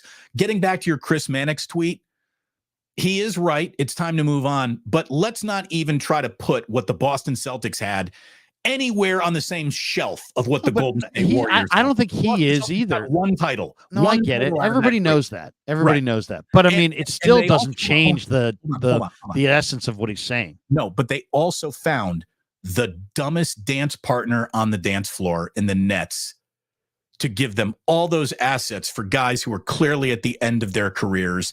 So you need to find a stupid dance partner if you're the Warriors to oversell and get rid of, starting with Andrew Wiggins, to see what you can get back from him. Because Andrew Wiggins is just still alluring enough to have some dumb GM fall for the He'll be easy to move. He's going to be easy to move. Well, I think if he was easier to move, they would have done it at this year's deadline. I don't think there was much of a market for Andrew Wiggins when it was actually. Yeah, but you got to remember he's got at 24 million or whatever he's making. He's got a big contract, but not an enormous contract. There's somebody. I'm not saying you're going to get awesome players for him, but I'm saying you're going to get. There's an Andrew Wiggins equivalent somewhere in this league. Somebody who's making 25 million, who they're tired of. The guy may be a pain in the ass who they trade for, but they'll find a match there. I'm not worried about that. To me, it's can you find somebody who wants to hit the reset and will take Chris Paul for 30 million and give you real players? Is there somebody that actually thinks that Draymond Green can be useful? I think the Lakers might. And I saw Marcus Thompson was like, I think, Klay Thompson's 0 for 10 is going to help him come back. It's like, I don't want him back. I don't want him back. I mean, dude, did you watch that game last night, Marcus? Klay, the reason why there are nothing but wide open threes all over the court for the team, Klay doesn't close out on anybody. He can't move. Like, it's great that Klay's still got a decent shooting percentage, all things said and done. It's great that Klay Thompson is averaging like 17 points a game, which isn't easy to do in the NBA, but he's given up 20 the other night. He's given up 20 the other way. I mean, he really is. He is a traffic cone defensively for a guy whose real value in his career was predicated on the three-point shot falling and him being able to guard the other team's best player. He can't even guard the other team's slowest player at this point.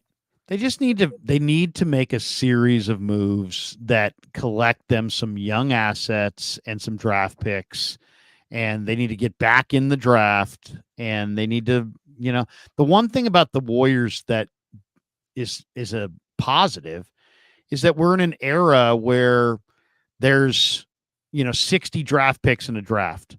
Let's say there's 18 good players in the draft. Those players don't go 1 through 18.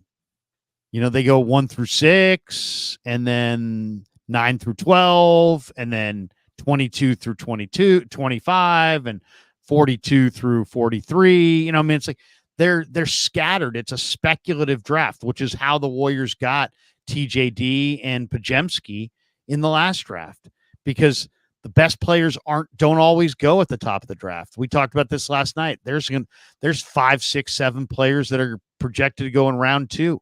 I think Baylor Shireman is going to be a very good NBA 2-guard shooter.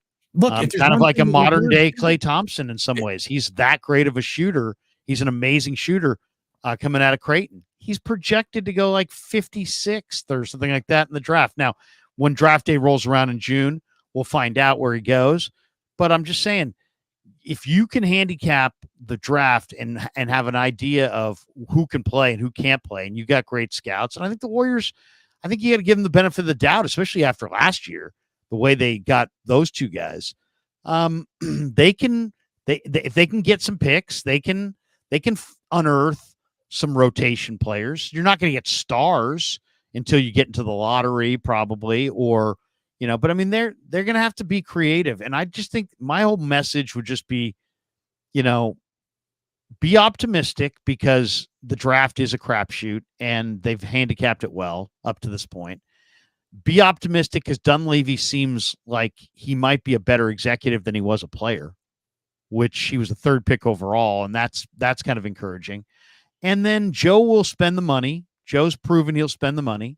And then it's just about, find some homes for Draymond and talk to Steph. And if Steph, I'm interested to see what Steph's going to say. I think we all assume that Steph absolutely wants to be here, but he absolutely wants to be here with his guys.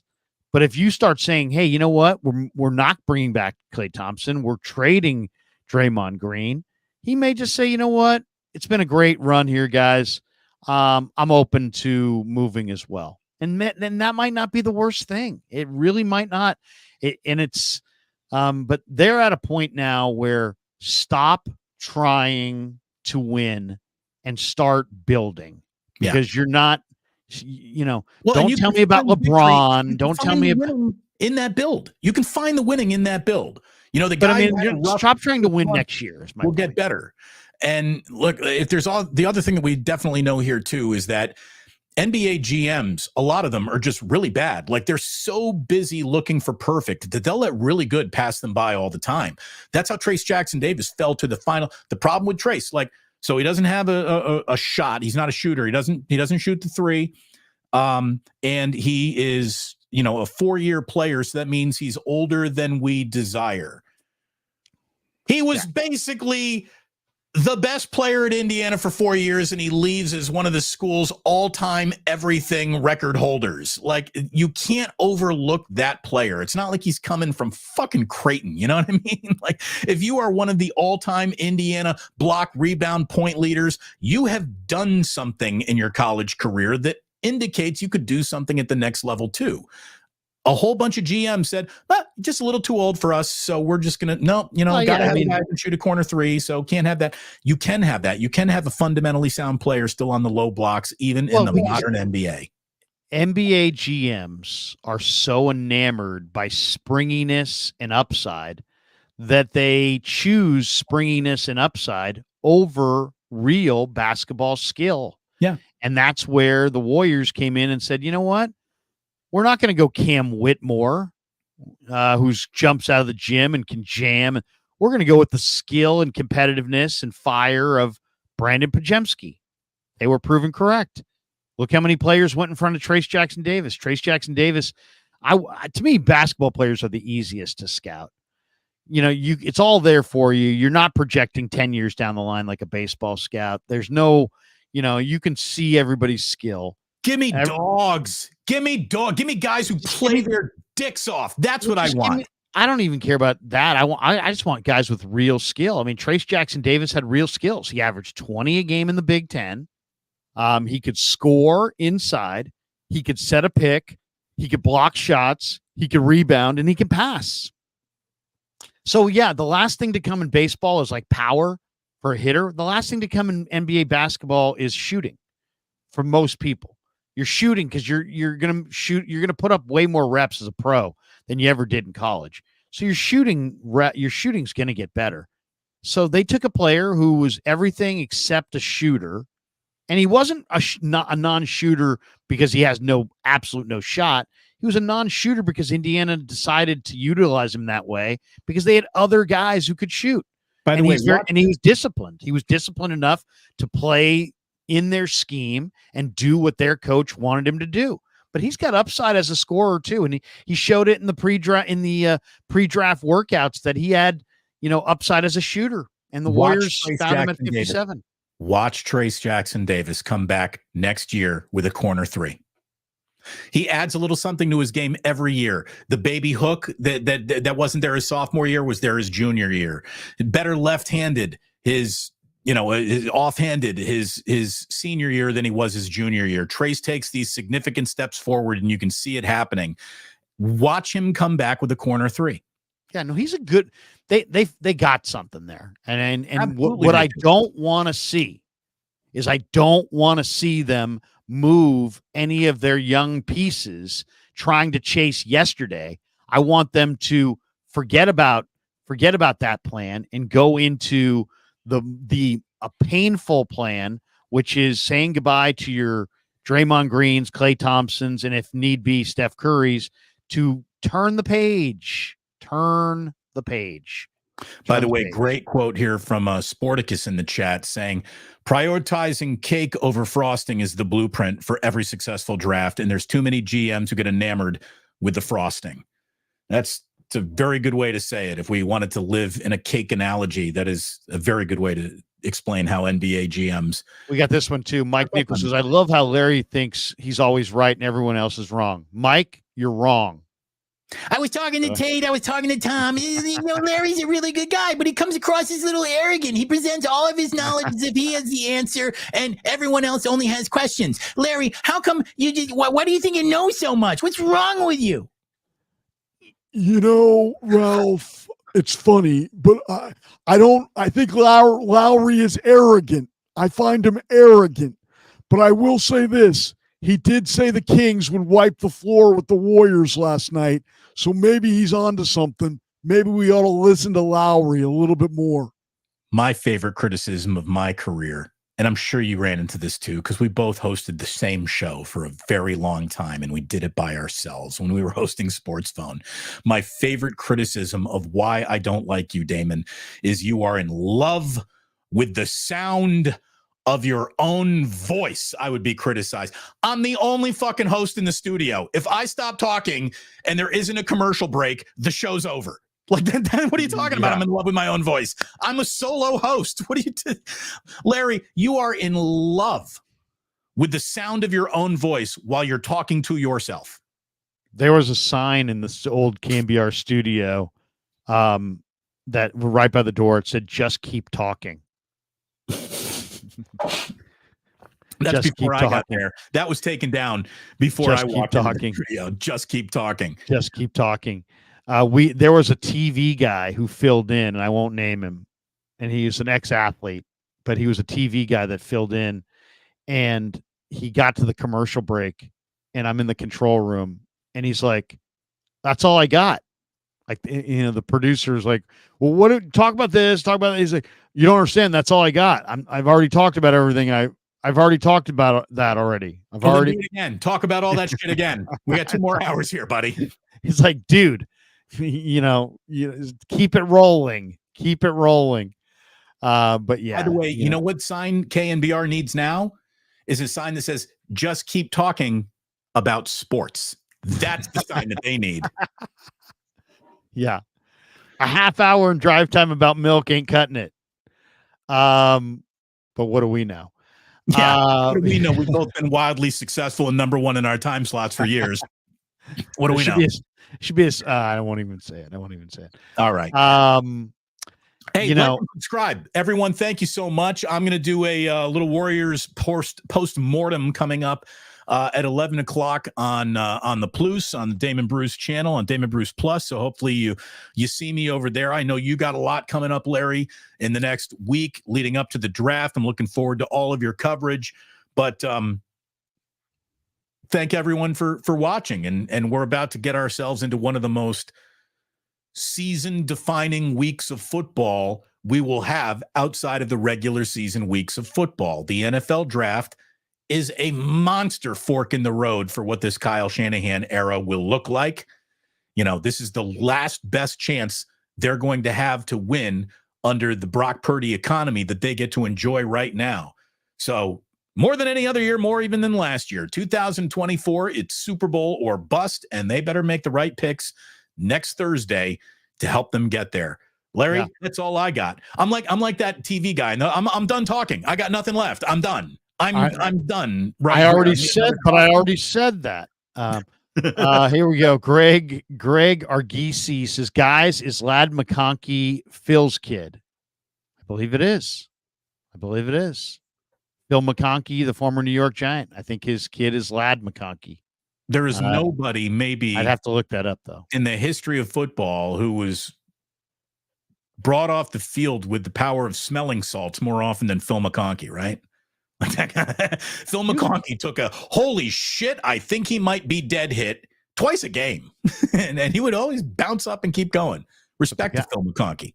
I'll say this for Phil McConkey. Didn't he have a couple Super Bowl rings? He sure does. Yeah.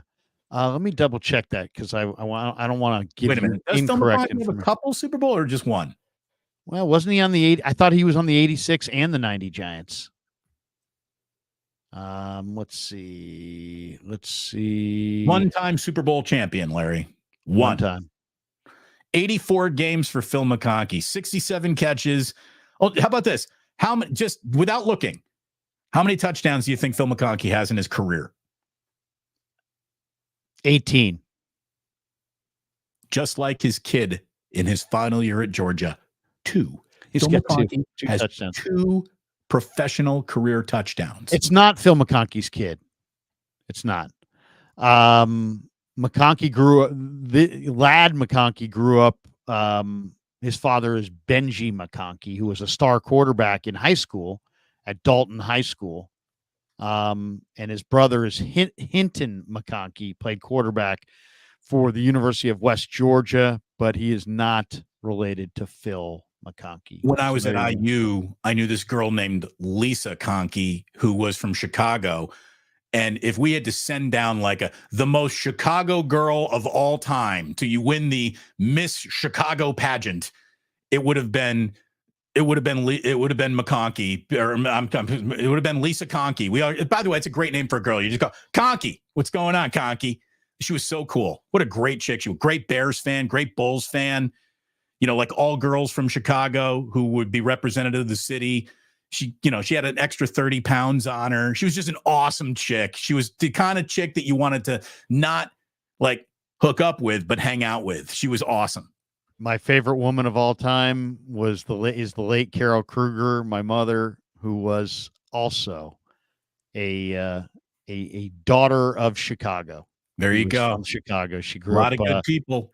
She grew up off the Ryan Expressway on near Ford City, and I miss her greatly. Of course. Ricky Williams' topic of who has a better draft between Washington and the Niners is underrated. Definitely adds more hype around the draft. If you're a fan of Adam and Lynch, who has the better draft, fellas? Well, I think that's another interesting little wrinkle in this thing. Who was the key to the Niners personnel? Is it Lynch and their scouts, or was it Adam Peters or Rand Carthon or some of the guys who have left in the last couple of years? So hopefully for the Niners, out. all of Adam Peters' choices were the guys who didn't work out, and all of John Lynch's choices are the guys who have.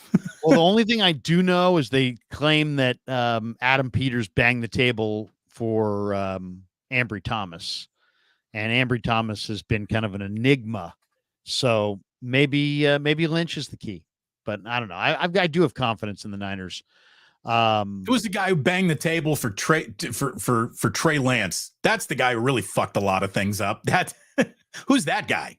Yeah, I'd like to know that too. That would be a great question at the presser. Yeah, quick question: who was it that was super into Trey Lance between you guys? Can we bring this back up here, please? Could we talk about the this look that you would get from Shanahan and Lynch if you asked that question at the presser? Hey, by the way, just clarification on past drafts. Who was the rah-rah Trey Lance guy in your guys' room? Well, we make all these decisions unilaterally. Right. Yeah. Victory is 1,000 fathers. Defeat is an orphan. Exactly. We do all these things together. And it was we succeed together, we fail together, and the nervousness would just be awesome. Just to see the nervousness. We succeed together, we fail together. That's whatever. Whenever we do a show that doesn't have a huge viewership number, I'm like, well, Larry and I, we fail together sometimes. We succeed together at other times. Blame Kev with the thumbnail. It was definitely Kevin's fault. He took all that peyote at Coachella, and this is what we got. Dale in the chat with just a bang the table. ... Bang the table. By the way, I asked Kevin best band that he saw, and he said he actually did more like EDM DJ stuff and sets than he did see a band. But he said that the best band he saw was no doubt Gwen Stefani, still throwing heat. Wow, there you go. It's a senior tour. It's like Gwen Stefani's got to be 45, 50 years old. JJ Raiders says, Larry, are you related to Rex Kruger? Yes. Rex and I that's my twin brother. No, I have no idea who Rex Kruger is. I used to get that a lot as a kid. Hey, because there's a picture of ex-Niner tackle Charlie Kruger at Levi's. And my dad used to get that all the time. Are you related to Charlie Kruger? Charlie Kruger? Like, no, no relation. Now I get this Freddie. I always get the Freddie Kruger stuff. Right. This is a good one too. From Jim Define.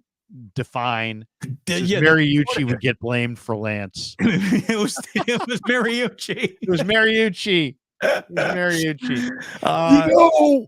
I wasn't in the organization at that point, Lowry and Damon, but I'll tell you, I wrote Trey Lance's name down in an envelope, and I put it in my desk drawer. And I looked at it and I said to myself, damn, Trent, if this kid had just torn an ACL, you could have drafted him. It's easy for guys like you, Lowry, and Damon, you radio guys, you know-it-all guys, to question things after the fact. It's harder for guys like me, real football guys, to make draft choices in real time. I'll just say that. I got nothing. I'm done. That's my Trent Baalke. All right. Wait a second. We got this one, last one here from Blood Moon. He says, Larry and Damon, please consider going live during the draft to gain your real-time reaction. How about this, Larry? Why don't we We could do the draft is so freaking long and it goes over, Thursday, Friday, and Saturday that we could do like, we're not going to do the whole draft or anything, but we could do. How about this? If the Niners we could do one day or one night or one round, or we could do whatever. We can do Larry, whatever we want. Niners make a trade. Let's go live immediately. And when they get to the pick, let's go live. So if the Niners make a trade, you're saying, yeah, then all of a sudden the we'll Niners go are live. picking at 18. So holy shit, we're going, like they're on the board. Let's go live right now. Let's we can cherry pick a couple of maybe Thursday night round one things. Yeah. We'll talk it over. We'll figure it out. We will. Last year I did videos on every guy the Niners drafted, like within like 2-3 minutes of them drafting. And the videos got ridiculous traction. I'll probably do a little bit of that. I'm not sure if I'm going to go down to the facility and hang out there so I could go talk to Lynch and Shanahan after the thing, or if I want to watch it from home in the I've got this whole setup here with computers and TVs and all that. That was, you're better equipped to cover it from right where you are than you're probably. I know, but as part of me wants to go talk to Lynch and Shanahan a little bit too. I don't know. We'll have to see how it goes, but we'll definitely cover the drafts top to bottom, and we'll definitely do some stuff together. And then, there's going to be there'll be a lot of meat on the bone. And I do like to go on right as it happens because, I do have all this wasted knowledge in my head on all these guys. And this is a good way to use that wasted knowledge, is to just fire away right away and show off and just be like, hey, look what I know about a 7th round pick that nobody's heard of. I do have a video coming out, guys, that I would encourage all of you to see. I put together the 12 super sleepers of the NFL draft, and Kev right now is going into the archives looking for video footage to edit into the video so that when I'm talking about these guys, you actually see them on the screen. It's going to be one of the best videos that I've done. I spent hours and hours and hours and hours digging down to find 12 super sleepers. And Not when a super sleeper. Yeah, well, I've seen McMell and Field Yates did a thing the other day, a podcast, and they're like, oh, these sleepers. And they're like, well, this guy's probably going to go at the end of round 3. That's not a fucking sleeper. A sleeper is not somebody who goes in the first 5 rounds. A sleeper is somebody who goes in round 6, 7, or is undrafted. And a super sleeper is either somebody in that category or somebody that's not even in any draft guide. That's like, literally, you're not going to see this guy's name anywhere. Steve, we should have a Damon Krug draft party at a bar. Ooh. Go to the Dubliner, get all set up, West Portal. Ooh. Maybe what do you think of like a Friday? What do you think of Friday night for round 2 and 3? That might not be bad. Friday night. Let's talk about it. It starts at 4 and ends at 7. That's kind of right in your wheelhouse for the kids. Let's talk about it. You and I got a little talking to do, Larry. Okay, we'll talk it over. We're going to talk it. We're going to freaking talk it over. Talk to me. All right. Thanks, everyone. Thanks for watching. Purdy was a sleeper. He was a sleeper. Did he make the super sleeper pick last year? Was he on Kuiper and McShay's thing last year? Did anyone talk about him before? No. Mark Graves. 12 super sleepers sounds like the OJ jury. Outside of Steve versus Joe, my favorite topic ever was O.J. Simpson. I couldn't get enough of it. I would have done 4 hours a day on O.J. As a matter of fact, I tried, and Agnew came and told me, lay off. Krug, you're so cute. You get all excited about the draft. And, I want to talk about my Miata. You want to talk about the draft. That's where we're different.